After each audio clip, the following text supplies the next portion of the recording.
ہم ریپ کی زیادتی ہونے والی بچیوں کو ہم نمائش کے لیے استعمال کرتے رہے، اپنے سیاسی مقاصد کے لیے استعمال کرتے رہے۔ مجھے اس سے کوئی فرق نہیں پڑتا کہ اس سے کسی لیڈر کی بڑائی ہوتی ہے، کوئی لیڈر اس سے بڑا ہو جاتا ہے، اس کو پولیٹیکل گین حاصل ہوتا ہے، ضرور حاصل ہونا چاہیے، پولیٹیکل گین کوئی بری چیز نہیں ہے، لیکن صرف پولیٹیکل گین نہیں حاصل ہونا چاہیے، ان لوگوں کی زندگیوں میں کوئی تبدیلی ہونی چاہیے۔ صرف ایک دورہ، چند تصویریں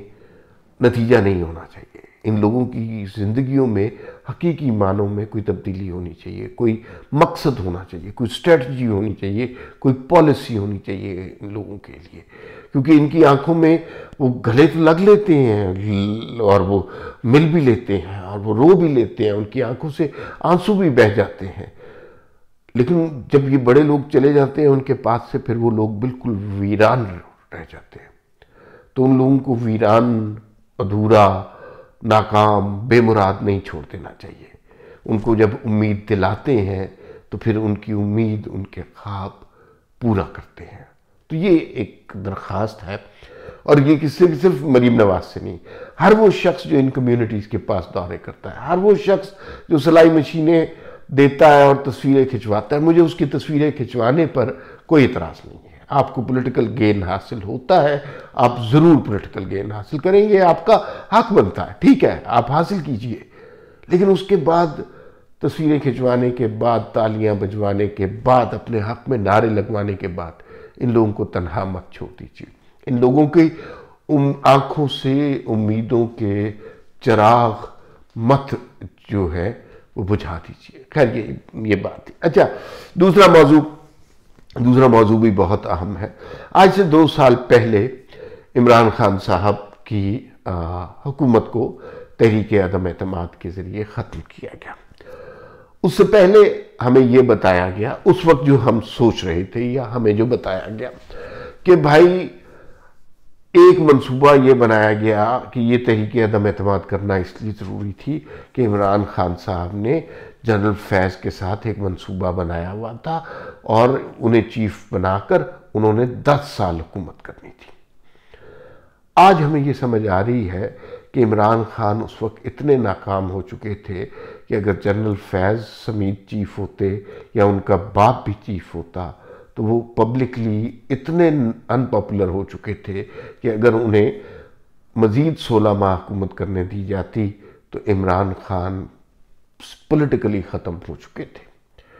اس وقت ہم لوگوں نے کہا کہ یہ بڑی زبردست ترک کا پتہ چل دیا شہباز شریف نے اور نواز شریف نے، اور یہ حکومت کر لی ہے، اور اب دیکھیے گا کہ یہ آنے والے الیکشن میں اپنے حکومت کے لیے راہ ہموار کریں گے۔ لیکن ہمیں یہ بعد میں اندازہ ہوا کہ آنے والے دور کے لیے مسلم لیگ نون نے اپنے لیے خندقیں نہیں، گڑھے کھودے، اور مسلم لیگ نون کے ساتھ جو الیکشن میں ہوا وہ صرف اور صرف شاخسانہ ان 16 ماہ کی کارکردگی کا تھا۔ اس سے پہلے ہم نے یہ سنا تھا کہ شہباز سپیڈ کمال کی سپیڈ ہے اور اس سے بہتر پرفارمنس ہو نہیں سکتی،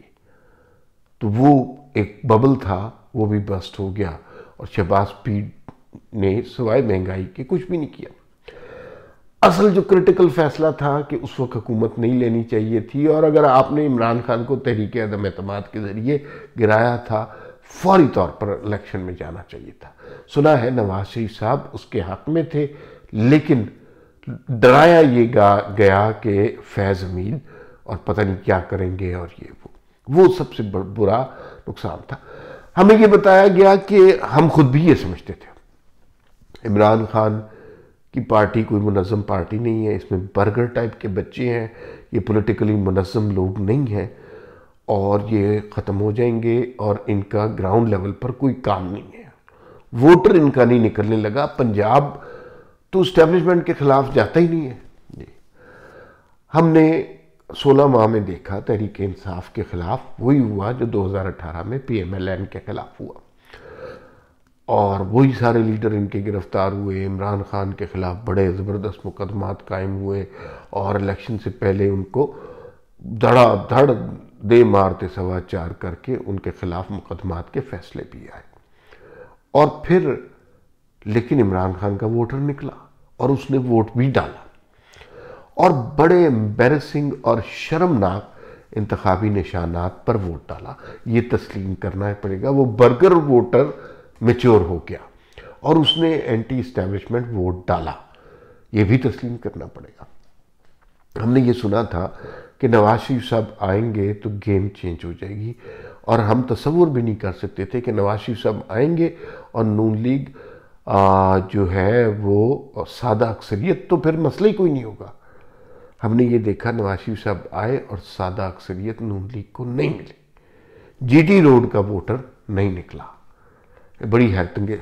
ہم اس وقت کیا سوچ رہے تھے اور اس وقت کی کیا صورتحال ہے؟ اس وقت ہم سوچ رہے تھے کہ نہیں، کے پی کے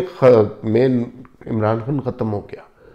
کے پی کے، ہم نے یہ کہا تھا کے پی کے دوبارہ وہ تجربہ کرتا ہی نہیں ہے۔ کے پی نے تیسری دفعہ وہی تجربہ کیا اور پنجاب اسٹیبلشمنٹ کے خلاف گیا۔ یہ بڑی عجیب بات ہے، نواز شریف کے آنے سے بھی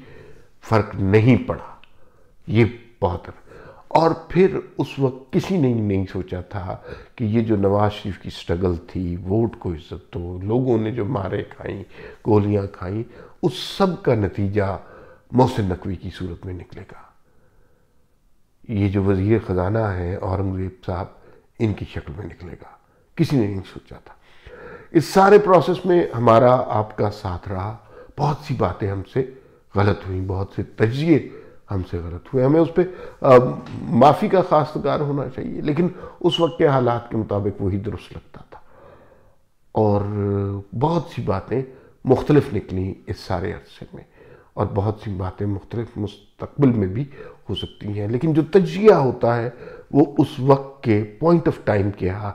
سچویشن کے مطابق ہوتا ہے، لیکن کچھ عرصے کے بعد اپنے آپ کو ری تھنک کر لینا چاہیے، اور اپنا انالیسس، خود کا انالیسس اور کتھارسس بھی کر لینا چاہیے۔ اس سے سیلف ایویلویشن میں مدد ملتی ہے۔ آج کے لیے اتنا ہی، پھر ملاقات ہوگی۔ اللہ حافظ۔